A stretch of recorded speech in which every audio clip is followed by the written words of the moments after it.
En janvier, il y a eu plusieurs pages Facebook qui ont partagé une image d'un pompier blessé à l'œil en expliquant que ce pompier avait été agressé lors de heurts avec des racailles. Or, il s'agissait en fait d'images d'un pompier qui a effectivement été blessé, mais en 2013, et pas du tout par des racailles, puisque ça s'est produit lors de manifestations entre pompiers et policiers. Les CRS sont vraiment montés en pression, et là j'ai reçu un choc d'une violence extrême sur mon œil. Donc ça n'avait absolument rien à voir avec ce qui était dit. Pourtant, cette information a été partagée plus de 150 000 fois sur les réseaux sociaux, et notamment par des cadres du Front National. Le hoax ou le fake, c'est un fait réel détourné ou une fausse information créée de toutes pièces.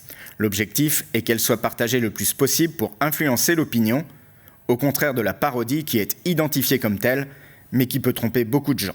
Quand vous n'êtes pas sûr de la source et quand vous ne savez pas d'où ça vient, la meilleure chose à faire, c'est d'essayer de recouper. Est-ce qu'une autre source plus fiable que vous connaissez donne la même information?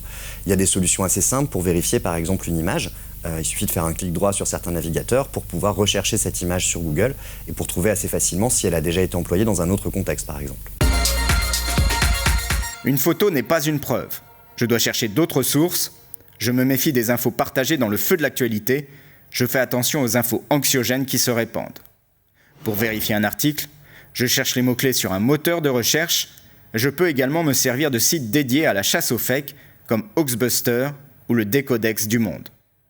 Pour les images, une recherche sur Google Images ou TinEye me permettra de vérifier sa publication.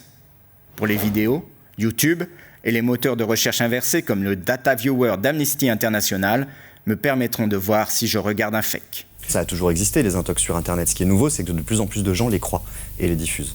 Et comment s'en protéger? En exerçant son esprit critique et en se méfiant de ce qu'on voit. Et autre chose, c'est de réfléchir 2 minutes avant de partager un contenu. Est-ce que ce contenu est vrai? Est-ce que je l'ai vérifié? Est-ce que je suis sûr des informations qu'il contient? Ou est-ce que je ne suis pas en train de relayer quelque chose qui est faux ou erroné?